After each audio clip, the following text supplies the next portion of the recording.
हम अपनी हिंदी की श्रृंखला को आगे बढ़ाते हुए अध्ययन करते हैं हिंदी का।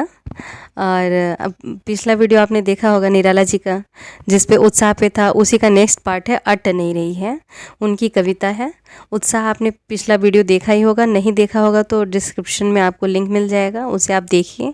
तो फिर स्टार्ट करते हैं। सुबह की नमस्कार कुछ धमाकेदार तरीके से कॉन्सेप्ट जानते हुए कुछ मज़ेदार तरीके से आज स्टडी विद फन करते हैं। जब पेपर में 1 नंबर उसका मिल जाएगा तब मजा आएगा। ये आपको प्योर ट्रिक पे रहेगा और परीक्षा की तबाही मचाते हैं। तो फिर आप देख रहे हैं अट नहीं रही है। इसका पहले हम इसके शीर्षक का अर्थ समझते हैं। अट नहीं रही है का क्या अर्थ होता है?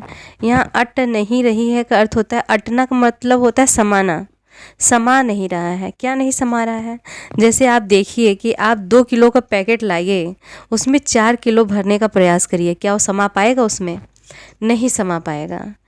तो मैं उम्मीद करती हूँ मैं इतने सरल तरीके से आपको समझाऊं कि आप एग्ज़ाम में इसमें से कोई भी कुछ भी क्वेश्चन आए आप उसे कर सकें। तो फिर आप देखिए, समझिए, इसका एक अर्थ समझिए कि अटने का मतलब होता है समा नहीं पा रहा है। किसी चीज़ में आप ज़बरदस्ती कोई चीज़ डाल दो तो उसमें समा नहीं पाएगा। 2 किलो के डिब्बे में आज 4 किलो नहीं डाल सकते। उसी तरीके से ये जो कविता है ये फागुन मास के सुंदरता का वर्णन है। कवि इसमें फागुन की सुंदरता का वर्णन करता है। वही कवि इस शीर्षक का अर्थ भी, अभिप्राय भी वही है कि अट नहीं रही है। फागुन मास की सुंदरता इतनी बढ़ गई है कि प्रकृति में वो समा नहीं पा रही है ना। तो फिर आगे हम इस कविता पे आते हैं। तो पहले हम इसकी 3 लाइन देखते हैं। अट नहीं रही है आभा फागुन का तन, सट नहीं रही है। तो इसका अर्थ हम समझते हैं। अटना का मैंने बताया आपको, अटने का अर्थ क्या होता है? अट का अर्थ होता है समाना। हाँ, तो कवि यहाँ क्या कह रहा है कि फागुन मास में, फागुन मास कब होता है पता है आपको? जब फरवरी लास्ट और मार्च का शुरुआत होता है, वो फागुन मास होता है। उसमें ना गर्मी होती है ना बहुत सर्दी होती है। उस समय नए नए फूल आते हैं, नए नए पत्ते आते हैं और प्रकृति एकदम, इतनी सुंदरता प्रकृति की बढ़ जाती है कि समा ही नहीं पाते। तो हम इसके अर्थ पे आते हैं, एक एक शब्द का अर्थ समझते हैं, फिर उसकी व्याख्या समझते हैं। यहाँ अटने का अर्थ क्या हुआ? समाना। आभा से क्या अर्थ हो गया? सुंदरता। आभा का शाब्दिक अर्थ हुआ सुंदरता। फागुन, मार्च और फरवरी का महीना। और तन का अर्थ हुआ शरीर। और सट नहीं रही का, सटने का यहाँ अर्थ हुआ समाना। तो फिर इसकी हम व्याख्या देखते हैं कि कवि क्या कह रहा है कि अट नहीं रही है आभा फागुन की तन, सट नहीं रही है। कवि कह रहा है कि इस समय जो फागुन का मास होता है, इतनी प्रकृति की सुंदरता बढ़ गई है, इतना ज़्यादा बढ़ गया है कि उसके तन में समा ही नहीं रहा है, सट नहीं रही है, उसके शरीर में समा नहीं पा रहे। उसकी सुंदरता, इतनी ज़्यादा सुंदरता बढ़ चुकी है प्रकृति की कि वही मैंने अभी आपको शुरू में बताया कि 2 किलो के डिब्बे में आप 4 किलो नहीं भर सकते। तो फागुन के मास में यही होता है कि आप सब जगह देखेंगे फूल, नए नए पत्ते, खुशबू उड़ती हुई फूलों की। तो इतनी ज़्यादा प्रकृति की सुंदरता बढ़ जाती है कि वो प्रकृति के शरीर में समा ही नहीं पाती, इतनी सुंदरता उसकी बढ़ जाती है। अब फिर हम नेक्स्ट देखते हैं कि कहीं सांस लेते हो, घर घर भर देते हो। ये 2 लाइन का पहले हम समझते हैं, फिर आगे देखते हैं। कवि क्या कहता है, किसे कहता है? कहीं सांस ले, तो ये फागुन मास के लिए ही कहता है कि जब फागुन मास सांस लेता है, जब उसका आगमन होता है, जब फागुन मास का आगमन होता है, जब फागुन मास सांस लेता है तो घर घर भर देते हो, मतलब हर घर में आप खुशबू भर देते हो। ऐसा जब फागुन मास आता है तो आप देखेंगे कि पूरा वातावरण सुगंधित हो जाता है, सुंदर हो जाता है। तो कवि यही कह रहा है कि जब फागुन मास का आगमन, यहाँ सांस लेने का अर्थ हुआ आगमन, कि जब तुम आते हो, जब तुम सांस लेते हो, मतलब जब फूलों की महक, प्रकृति का सांस लेना क्या, जब फूलों की महक उड़ती है तो सांस में उसका सांस तो वही हुआ ना। तो जब प्रकृति सांस लेते हो, मतलब जब फागुन सांस लेता है तो पूरे घर में खुशबू फैली रहती है।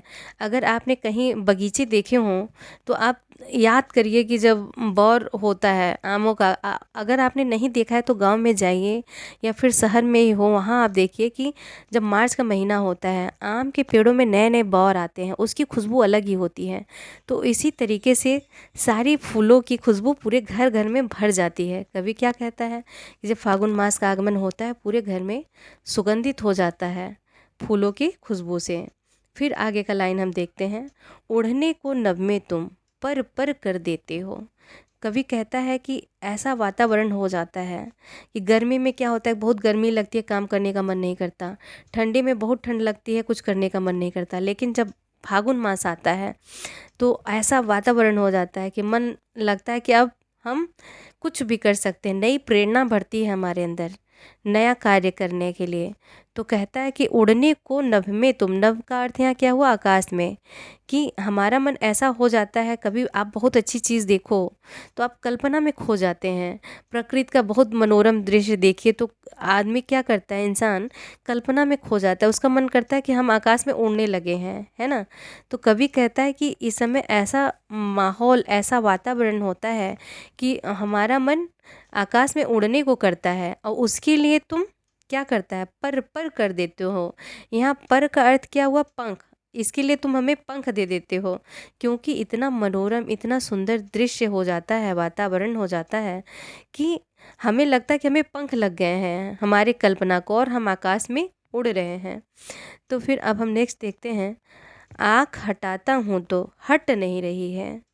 कवि कहता है कि इतना प्रकृति इतनी सुंदर लग रही है, इतना नए नए फूल रंग बिरंगे सब फूले हुए हैं कि मैं देखता हूँ तो आँख हटाई नहीं हटती। आप देखिए सरसों का फूल, सरसों का खेत देखिए, दूर दूर तक पीली सरसों ही दिखाई पड़ती है।